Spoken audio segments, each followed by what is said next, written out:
নমস্কাৰ মই মজিদ বন্ধুসকল পলকতে চাওক আজি সন্ধিয়াৰ 7টা গুৰুত্বপূৰ্ণ খবৰ। প্ৰথমটো খবৰ, এতিয়াৰ পৰা অসম চৰকাৰৰ নিৰ্মাণ কাৰ্যত 50% শ্ৰমিক থলুৱা খিলঞ্জীয়া হ'ব লাগিব। লোক নিৰ্মাণ বিভাগৰ ঠিকাদাৰক এই চৰ্ত বান্ধি দিলে মুখ্যমন্ত্ৰী হিমন্ত বিশ্ব শৰ্মাই। মুখ্যমন্ত্ৰীয়ে এই সন্দৰ্ভত কয় যে বাংলাদেশৰ পৰা অহা মিয়াই কাম নকৰিলে নিৰ্মাণ কাৰ্য নহয় নেকি। লাচিতে যদি শৰাইঘাটৰ যুদ্ধ কৰিব পাৰিছিল তেন্তে অসমীয়াই কিয় দলং বনাব নোৱাৰে। এইবাৰ মুখ্যমন্ত্ৰীৰ মুখত নিৰ্মাণ কাৰ্যত নিয়োজিত মিয়া শ্ৰমিক কৰ্মচাৰীৰ প্ৰসংগ। বাংলাদেশৰ পৰা অহা মিয়া লোকে কাম নকৰিলে নিৰ্মাণ কাৰ্য নহয় নেকি, এই মন্তব্য মুখ্যমন্ত্ৰীৰ। মুখ্যমন্ত্ৰীয়ে লগতে কয় যে লাচিতে যদি শৰাইঘাটৰ যুদ্ধ কৰিব পাৰিছিল তেন্তে অসমীয়াই কিয় দলং বনাব নোৱাৰে।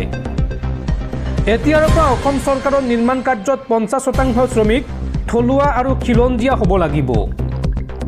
এইবাৰ মুখ্যমন্ত্ৰীৰ মুখত নিৰ্মাণ কাৰ্যত নিয়োজিত মিয়া শ্ৰমিক কৰ্মচাৰীৰ প্ৰসংগ। 51 চনৰ আগত অহা মিয়া এজনক আমি কাম কৰাত একো আপত্তি নকৰোঁ। গুৱাহাটীৰ বহু লোকে নিজৰ গাড়ী চালকৰ বাবেও অসমীয়া এজন ল'ৰাক নাৰাখে। আমাৰ ল'ৰাই দলং বনাব, গাড়ী চলাব নোৱাৰে নেকি। গুৱাহাটীৰ নিৰ্মীয়মান উৰণ সেতু দলং পৰ্যবেক্ষণ কৰি এই মন্তব্য মুখ্যমন্ত্ৰী হিমন্ত বিশ্ব শৰ্মাৰ। মুখ্যমন্ত্ৰীয়ে লগতে কয় যে বগীবিল দলংখনৰ 100% শ্ৰমিক কৰ্মচাৰী থলুৱা মিচিং আছিল। চাহ বাগিচাৰ ল'ৰা ছোৱালী, জনজাতি আৰু অসমীয়া লোকেও কৰিব পাৰিব এইসমূহ শ্ৰমিকৰ কাম। গুৱাহাটী উত্তৰ গুৱাহাটী সংযোগী দলংখনত বহু থলুৱা যুৱক যুৱতীয়ে কাম কৰিছে। এই দলংখনত কাৰিকৰী বহুত কাম কৰিছে অসমীয়া ল'ৰা ছোৱালীয়ে। এটা সময়ত এই পৰিৱেশ নাইকিয়া হৈছিল, পুনৰ সেই পৰিৱেশ ঘূৰাই আনিব খুজিছোঁ। অসমত এই ধৰণৰ মানসিকতাৰ এটা পৰিৱৰ্তন অতি বেছি প্ৰয়োজনীয়, এই মন্তব্য ৰাজ্যৰ মুখ্যমন্ত্ৰী হিমন্ত বিশ্ব শৰ্মাৰ। পৰৱৰ্তী খবৰ, ৰাজ্যবাসীলৈ আন এক উদ্বেগজনক খবৰ। ভয়ংকৰ হাৰত ৰাজ্যত বৃদ্ধি পাইছে ড্ৰপ আউটৰ সংখ্যা। লাখ লাখ শিক্ষাৰ্থী আধাতে বিদ্যালয় এৰিছে অসমত।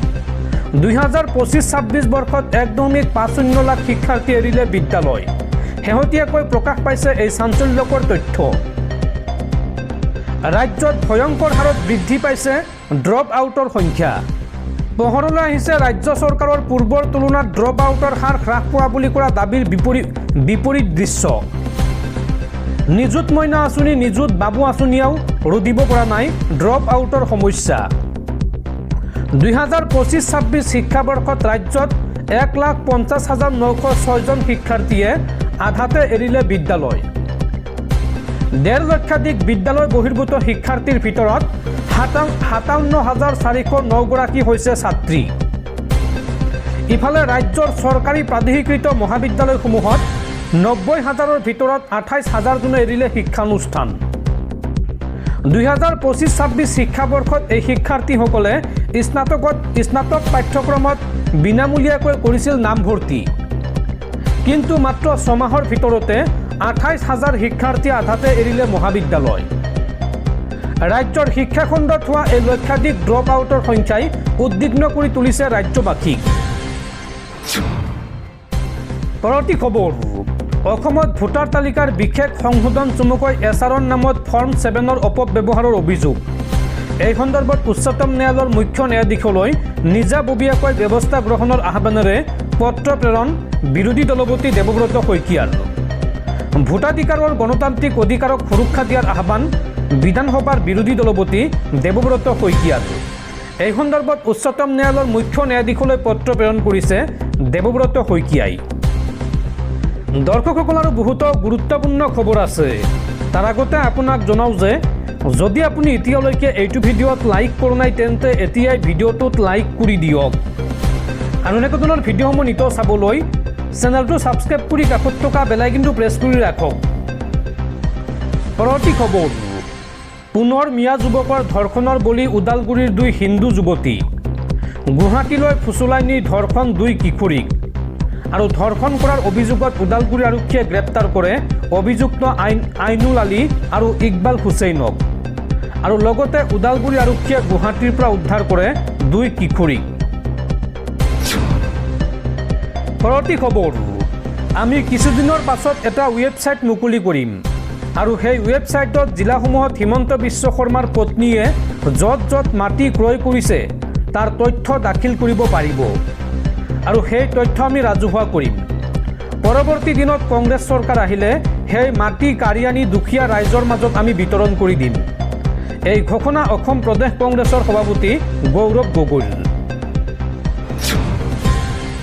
পৰৱৰ্তী খবৰ, এছাৰৰ নামত বিজেপিয়ে বৈধ ভাৰতীয় নাগৰিকৰ নাম কৰ্তন কৰিছে। ভোটৰ অধিকাৰ মুখ্যমন্ত্ৰীয়ে কাঢ়ি ল'ব নোৱাৰিব। ৰিক্সা চালকে 5 টকা খুজিলে 10 টকা দিয়ক, দুৱা পাব।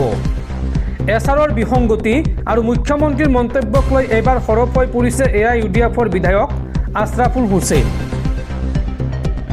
এছাৰৰ নামত বিজেপিয়ে বৈধ ভাৰতীয় নাগৰিকৰ নাম কৰ্তন কৰিছে। বিজেপিৰ নেতা পালিনেতাই কাৰ্যালয়লৈ গৈ কম্পিউটাৰত ভোট কৰ্তনৰ কামত নামিছে। নাগৰিকৰ ভোটৰ অধিকাৰ মুখ্যমন্ত্ৰী হিমন্ত বিশ্ব শৰ্মাই কেতিয়াও কাঢ়ি ল'ব নোৱাৰিব। সংখ্যালঘুৰ নাম ভোটাৰ তালিকাৰ পৰা কৰ্তনৰ ষড়যন্ত্ৰ শীঘ্ৰেই বন্ধ হ'বই লাগিব, অন্যথা আমি আৰু অধিক তীব্ৰ প্ৰতিবাদ কৰিম, উচ্চতম ন্যায়ালয়ৰ দ্বাৰস্থ হ'ম। এছাৰৰ বিসংগতি আৰু ভোটাৰ তালিকাৰ পৰা নাম কৰ্তনক লৈ এইদৰে গৰজি উঠিল AIUDF দল। ৰিক্সা চালকক ভাড়া 5 টকা হ'লে 4 টকা দিবলৈ কেনেকৈ ক'ব পাৰে মুখ্যমন্ত্ৰীয়ে?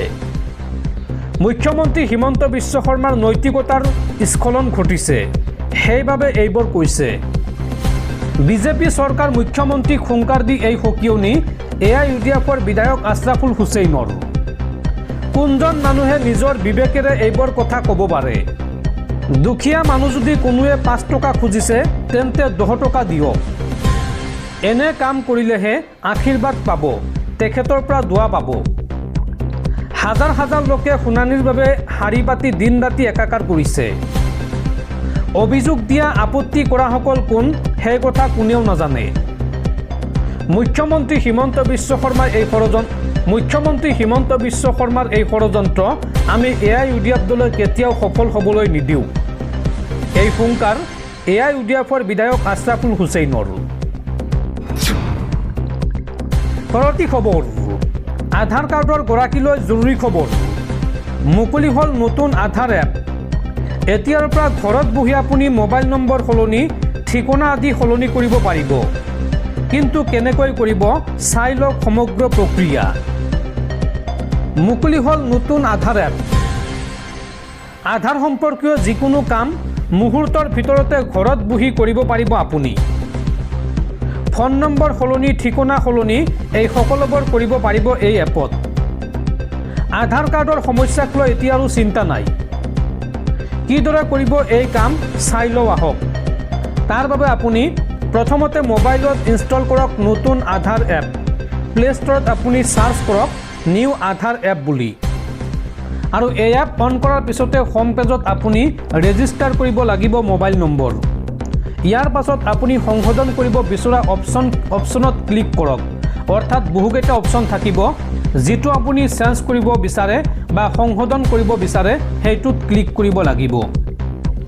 যদি মোবাইল নম্বৰ সলনি কৰিব বিচাৰে তেন্তে নিৰ্দিষ্ট অপশ্যনত ক্লিক কৰক।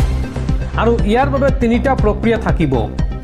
প্ৰথমে আপুনি আধাৰ নম্বৰ দিব লাগিব, আৰু আধাৰ নম্বৰ দিয়াৰ পাছত আপোনালৈ আহিব চিম ভেৰিফিকেশ্যন। OTP সহ চিম ভেৰিফিকেশ্যন হোৱাৰ পিছত আপোনালৈ আহিব ফেচ স্কেন। মোবাইলৰ ফ্ৰণ্ট কেমেৰাত ফেচ স্কেন হোৱাৰ পিছত আপুনি দিব লাগিব এটা নিৰ্দিষ্ট মাচুল, আৰু মাচুল দিয়াৰ পিছতে সম্পূৰ্ণ হ'ব আপোনাৰ আবেদন প্ৰক্ৰিয়া। আৰু ইয়াৰ বাবে আপুনি গুগল প্লে ষ্টৰত গৈ ডাউনলোড কৰক নিউ আধাৰ এপ। পৰৱৰ্তী খবৰ, 26ৰ নিৰ্বাচনক লৈ ডাঙৰ খবৰ। অগপৰ আশাত চেঁচা পানী ঢালিলে হিমন্ত বিশ্ব শৰ্মাই। অগপৰ সৈতে বিজেপিৰ মিত্ৰতা প্ৰসংগত মুখ্যমন্ত্ৰীৰ মন্তব্য যে 2026ত শক্তি কোনো দলৰ নাবাঢ়ে। এই ঘোষণা মুখ্যমন্ত্ৰীৰ। বিশেষ পৰিৱৰ্তন নহয় সমষ্টিৰ সংখ্যাৰ। দলীয় হেঁচা থাকিলে য'তে ইচ্ছা কৰে প্ৰাৰ্থী দিব পাৰিব। আসনৰ ক্ষেত্ৰত যোৱাবাৰতকৈ বেছি সালসলনি নহয়। সংঘাত যোৱাবাৰো হোৱা নাই আৰু এইবাৰো নহয়। প্ৰয়োজন হ'লে বন্ধুত্বমূলকভাৱে খেলিব নিৰ্বাচন। এই মন্তব্য ৰাজ্যৰ মুখ্যমন্ত্ৰী হিমন্ত বিশ্ব শৰ্মাৰ।